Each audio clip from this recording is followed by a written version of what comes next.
Hello నమస్తే welcome back our channel నేను మీ విజయలక్ష్మి ఈరోజు మన ఛానల్లో కార్తీక మాసం స్పెషల్గా ఈ కార్తీక మాసంలో చేసుకునే కర్రీస్ అయితే మనం చేసుకుంటున్నాం కాబట్టి దానిలో భాగంగా ఈ బీరకాయ కర్రీని నేను బీరకాయ టమాటా వేసి ఏ విధంగా చేయాలి అనేది మీకు నేను చేసి చూపిస్తాను. గోండి ఈ విధంగా 1 కేజీ బీరకాయలు తీసుకోండి. వాటిపైన పీలర్ పెట్టి పీల్ తీయండి. పీల్ మరీ తీయొద్దండి, కొంచెం పీల్లోనే చాలా మంచి విటమిన్స్ ఉంటాయి కాబట్టి పీల్ని కొంచెం వదిలిపెట్టేసేయండి. వదిలిపెట్టడం అంటే కొంచెం మరీ తీయొద్దు. దాని ఈనెలు ఉంటాయి కదా, ఈనెల్లో అయితే ఫైబర్ ఎక్కువగా ఉంటుంది మనకి అసలు యాక్చువల్గా అయితే. కానీ అందుకని మనం ఏం చేద్దామంటే ఈ ఫైబర్ ఉన్న ఈనెలు అవన్నీ తీసేసి దీంతో చట్నీ అయితే మనం చేసుకోవచ్చండి. ఈనెలను తీసేస్తే మనం ఈనెలను తినలేం కాబట్టి ఈనెలతో అయితే మనం చట్నీ చేసుకుందాం. ఇప్పుడైతే మనం బీరకాయ పొట్టు తీసేసి ఈ విధంగా ముక్కలు కోసుకోండి. అన్నిటికంటే ముందు దాని చేదు అయితే చూసుకోండి. చేదు బీరకాయలు అయితే ఉంటాయండి చాలా, కాబట్టి మళ్ళీ అలా మనం చూడకుండా వేసినట్లయితే ఒకటి బాగుంటుంది, ఇంకోటి బాగానప్పుడు కర్రీ అంతా మీకు చేదు అయిపోయే అవకాశం ఉంది. కాబట్టి చేదు అయితే ఒక్కసారి ప్రతి బీరకాయకి, దోసకాయకి కానీ ఈ బీరకాయకి కానీ చేదు అయితే చూసుకోవాలండి. అది బాగా స్వీట్గా ఉన్నట్లయితే మీరు యూజ్ చేసుకోండి, చేదుగా ఉన్నట్లయితే పారేసేయండి. ఇట్లా మనం అదే ముక్కలు కోసుకుందామండి. మరీ పెద్ద ముక్కలు కాకుండా మరీ చిన్న ముక్కలు కాకుండా మీడియం సైజు ముక్కలు అయితే కట్ చేసుకుందామండి. బీరకాయలో ఉన్న విటమిన్స్ కానీ దాని లక్షణాలు కానీ మనం తింటే వచ్చే ప్రయోజనాలు కానీ చాలా ఉంటాయండి. అది తెలిస్తే మాత్రం మీరు తినకుండా అయితే ఉండరు. జీర్ణ వ్యవస్థకి అయితే మనకి చాలా ఉపయోగపడుతుంది. ఇది కొలెస్ట్రాల్ లెవెల్ని తగ్గిస్తుంది, షుగర్ లెవెల్స్ని కూడా తగ్గిస్తుంది, బ్లడ్ షుగర్ లెవెల్ని తగ్గిస్తుందండి. మంచి లక్షణాలు అయితే ఉన్నాయి. ఫైబర్ ఎక్కువగా ఉంటుంది, వెయిట్ లాస్ అవ్వాలనుకున్న వాళ్ళకి చాలా ఉపయోగపడుతుంది. ఈ విధంగా అయితే మనం ముక్కలు వేసుకుందామంటే ఒక పాన్ తీసుకొని దాంట్లో 3 టేబుల్ స్పూన్ ఆయిల్ అయితే వేసుకుందాం. ఇలా 3 టేబుల్ స్పూన్ ఆయిల్ వేసుకొని కొంచెం మినపప్పు వేసుకోండి, ఒక పావు స్పూను. ఈ బీరకాయలో జింకు, ఐరన్, మెగ్నీషియం ఎక్కువగా అయితే ఉంటాయండి. కొలెస్ట్రాల్ కంట్రోల్ చేసే శక్తి ఎక్కువగా ఉంటుంది, ఫైబర్ అయితే ఎక్కువగా ఉంటుంది. జీర్ణ క్రియనైతే మనకు మెరుగుపరుస్తుందండి. జ్వరం వచ్చిన వాళ్ళు కానీ, ఎవరైనా పేషెంట్లకు కానీ, ఆపరేషన్ తీసుకున్న పేషెంట్లకు కానీ ఎవరికైనా సరే ఈ బీరకాయ కూర పెట్టడం వల్ల తక్షణ శక్తి అయితే వస్తుందండి. ఇప్పుడైతే మనం మినపప్పు, శనగపప్పు, జీలకర్ర 1 స్పూను, ఆవాలు 1 పావు స్పూను వేసుకొని ఆవాలు చిటపటనే వరకు కూడా వేయించుకుందామండి.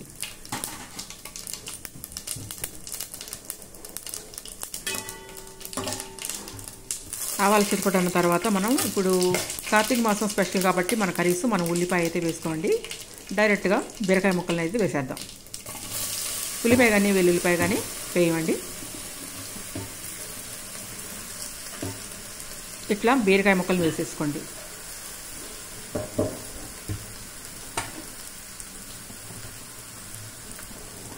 బరువు తగ్గాలి అనుకున్న వాళ్ళు మాత్రం ఈ బీరకాయ కూర ఎక్కువగా తీసుకోండి.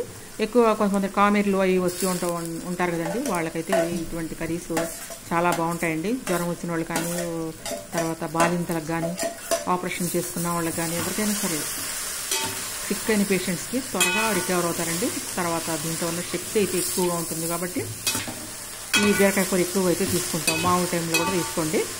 అప్పుడు మీరు మామూలు టైంలో అయితే ఉల్లిపాయలు బాగా కొట్టి వేసుకున్నట్లయితే చాలా టేస్ట్గా ఉంటుందండి. ఇప్పుడు మనం కార్తీక మాసం స్పెషల్ చేసుకుంటున్నాం కాబట్టి ఉల్లిపాయని వెల్లుల్లిపాయని అవాయిడ్ అయితే చేసి నేను చూపిస్తున్నాను. ఇట్లా వేగిన తర్వాత వేగాల్సిన అవసరం లేదండి, కొంచెం అలా అన్న తర్వాత మనం ఒక 3 టమాటాలను అయితే కోసేసుకున్నాం. వైరస్ ఇన్ఫెక్షన్స్ ఏమన్నా అటాక్ అవ్వకుండా అయితే ఇది మనల్ని కంట్రోల్ చేస్తుందండి. అందువల్ల పేషెంట్స్కి ఎక్కువగా అయితే దీన్ని పెడుతూ ఉంటారు. సాల్ట్ అయితే 1 స్పూన్ వేసుకోండి.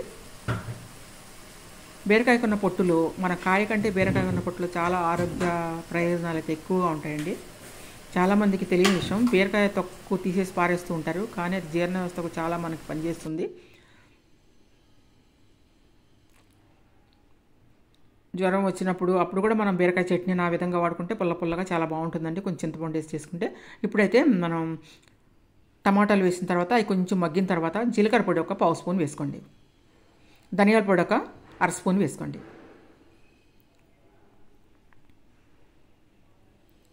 ఇది నువ్వుల పొడి అండి, 2 టేబుల్ స్పూన్ వేసుకోండి. ఇప్పుడు మనకు మిల్క్ పోస్తే ఎంత టేస్ట్ వస్తుందో అంత టేస్ట్ అయితే ఈ నువ్వుల పొడి వేయటం వల్ల వస్తుంది. చాలా టేస్ట్గా ఉంటుందండి. ఈ కర్రీని మీరు చేసుకొని తిన్నారంటే అయితే మాత్రం మామూలు టైంలో కూడా ఇలాగే చేసుకొని తినాలి అనిపిస్తూ ఉంటుంది మీకు, అంత టేస్ట్గా అయితే ఉంటుంది. ఒక్కసారి అయితే ట్రై చేయండి. 2 టేబుల్ స్పూన్ నువ్వుల పొడి కూడా వేసేసి కారం పొడి 1 స్పూన్ వరకు అయితే వేసానండి. మీకు కొంచెం కారం ఎక్కువ తినాలి అనుకుంటే 1 టేబుల్ స్పూన్ అన్నర వేసుకోండి. చాలామంది కారం పిల్లలు వాళ్ళందరూ తినాలి కాబట్టి నేనైతే 1 స్పూన్ వేస్తున్నాను. ఇప్పుడు కలుపుకొని కొంచెం మగ్గనివ్వండి కర్రీని.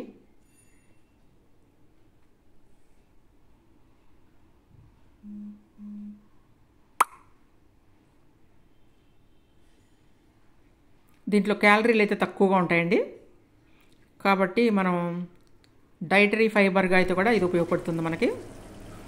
అజీర్ణము, గ్యాసు, మలబద్ధకము అటువంటి సమస్యల నుంచి మనల్ని బయటకు తీసుకొస్తుంది. చాలామంది డెంగ్యూ జ్వరం వచ్చినప్పుడు ప్లేట్లెస్ పడిపోయినాయి అంటారు కదా, వాళ్ళు కూడా ఇది తింటే మాత్రం చాలా మంచిదండి బీరకాయ కూర. మనకు తెలియంది ఏం లేదు, సిక్ పేషెంట్స్కి ఎక్కువ అయితే బీరకాయ కూరలు ఎందుకు పెడతారు అంటే ఇన్ని లక్షణాలు ఉన్నాయి కాబట్టి బీరకాయ కూరని సిక్ అయినప్పుడు మనం తప్పకుండా అయితే తింటూ ఉంటారు. బ్లడ్లో ఉన్న ఇన్సులిన్ లెవెల్ను కూడా తగ్గిస్తుందండి ఇది. ఇప్పుడైతే మనం కొంచెం వాటర్ అయితే పోసుకుందామండి. కొంచెం వాటర్ పోసుకొని, చిన్న గ్లాస్ వాటర్ అయితే పోసుకొని కొత్తిమీర కొంచెం దండిగానే వేసుకోండి. మంచి టేస్ట్ రావాలంటే కొత్తిమీరని ఒక 3 గుప్పులు 4 గుప్పులు అయితే వేసేయండి. నేనైతే చాలా వేస్తానండి ఎక్కువగా టేస్ట్ కోసం అయితే. ఇట్లా ఈ విధంగా వేసుకొని కలుపుకోండి. కొంచెం ఉడకనివ్వండి కర్రీని. ఎన్ని లక్షణాలు ఉన్నాయి కాబట్టి మనం బీరకాయ కూర తప్పకుండా అయితే మనం తీసుకుందాము. పేషెంట్స్ కూడా తప్పకుండా తీసుకుంటారు. ఈ విధంగా చేసుకొని తిన్నా కూడా పేషెంట్స్ చాలా టేస్ట్గా ఉంటుందండి. అన్ని విటమిన్స్ బాడీకి వాళ్ళకి అందుతాయి. తక్షణ శక్తిని అయితే దయచేస్తుంది. ఇదిగోండి ఈ విధంగా అయితే అయిపోయిందండి కర్రీ ఆల్రెడీ ప్రిపేర్. ఇప్పుడైతే మనం ఒక బౌల్లోకి అయితే సర్వ్ చేసేసుకుందాం కర్రీని. వేడి అన్నంలో వేసుకొని తిన్నట్లయితే బాలింతలు చాలా అన్నం తినేస్తారండి. వాళ్ళు ఆకలి మీద ఉంటారు కాబట్టి చక్కగా తింటారు. పేషెంట్లు కూడా నోటికి చాలా బాగుండే కర్రీ ఇది. మనం టమాటా కూడా వేసాం కాబట్టి చాలా బాగుంటుందంటే మళ్ళీ కొత్తిమీరతో గార్నిష్ చేసుకుందాం. మనకి కొత్తిమీర అంటే చాలా ఇష్టం కాబట్టి కొత్తిమీరతో మళ్ళీ గార్నిష్ చేసుకొని సూపర్ టేస్ట్గా ఉండే ఈ రిచ్ గార్డ్ కర్రీని మనం తప్పకుండా తయారు చేసుకొని మనం వాడుకుందామండి. కార్తీక మాసంలో బీరకాయ కూర నుంచి ప్రిపేర్ చేసుకోవాలనుకున్న వాళ్ళు ఈ విధంగా చేసుకోండి. వెజిటేరియన్స్. Thank you.